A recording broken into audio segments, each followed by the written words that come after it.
नमस्कार दोस्तों, मेरा नाम है मनीष कुमार सिंह और आपका स्वागत करता हूं मैं 4 पीएम महाराष्ट्र में। दोस्तों, कई सारी अटकलें महाराष्ट्र की राजनीति में चलती रहती हैं और इन्हीं सब के बीच एक अटकल जो है, वो भी चल रही है और वो अटकलों का बाज़ार जो है वो क्यों गरम है? क्योंकि अब ऐसा भी माना जा रहा है कि क्या विधानसभा चुनाव से पहले क्या कुछ ऐसे समीकरण भी बदल सकते हैं जहां शरद पवार और अजीत पवार एक होते हुए दिखाई दे सकते हैं? जी हाँ, क्या चाचा भतीजा दोनों फिर से एक हो जाएंगे? ये अपने आप में एक बहुत बड़ा सवाल है क्योंकि जिस तरीके से एनसीपी दो हिस्सों में बटी थी, तो कई लोग ये बात कह रहे थे कि ये राजनीतिक लड़ाई है, ना कि पारिवारिक। और इसीलिए ये माना जा रहा है कि अगर कुछ ऐसे समीकरण बनते हैं, क्योंकि इन दिनों अजीत पवार लगातार जो है वो घिरे हुए हैं और ऐसी स्थिति में क्या वापस से चाचा भतीजा एक होंगे? ये बड़ा सवाल है राजनीति के गलियारों में। और अब छगन भुजबल के बाद ऐसी खबर है, हालांकि पुख्ता खबर नहीं है, लेकिन ऐसी खबर आ रही है कि अजित पवार की पत्नी वो भी शरद पवार से मिलने पहुंची हैं। क्या ये बात सच है या नहीं है, इसके बारे में अभी पुख्ता जानकारी जो है वो नहीं मिल पाई है, लेकिन ऐसी रिपोर्ट्स में कुछ आ रही है। महाराष्ट्र की राजनीति में बड़े उलटफेर के संकेत मिल रहे हैं। ऐसे में एनसीपी के जो नेता हैं वो छगन भुजबल, वो शरद पवार से जो है वो मिलने पहुंचे थे उनके आवास पर। और इसके बाद आज अजीत पवार की पत्नी सुनेत्रा पवार शरद पवार से मिलने उनके पुणे आवास पहुंची हैं। सियासी गलियारों में इस मुलाकात के कई मायने निकाले जा रहे हैं। एनसीपी के वरिष्ठ नेता और मंत्री छगन भुजबल ने सोमवार सुबह सिल्वर ओक में शरद पवार से मुलाकात की। उनके बीच बंद दरवाजे के पीछे 1.5 घंटे तक चर्चा हुई और छगन भुजबल ने दावा किया कि उन्होंने सीनियर पवार यानी शरद पवार के साथ मराठा और ओबीसी आरक्षण के मुद्दे पर चर्चा की।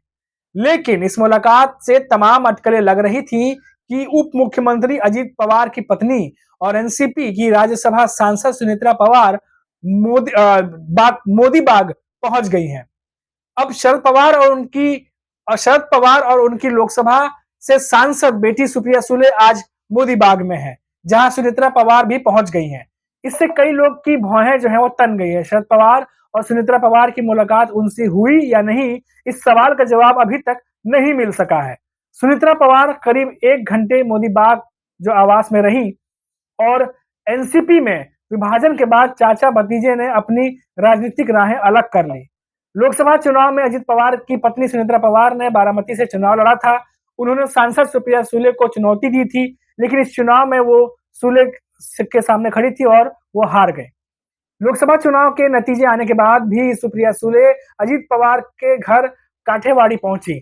तब भी कई तरह की चर्चाएं शुरू हुई थी। हालांकि तब सुप्रिया सुले ने कहा था कि ये मेरी काकी का घर है और मैं उनसे मिलकर आशीर्वाद लेने गई थी।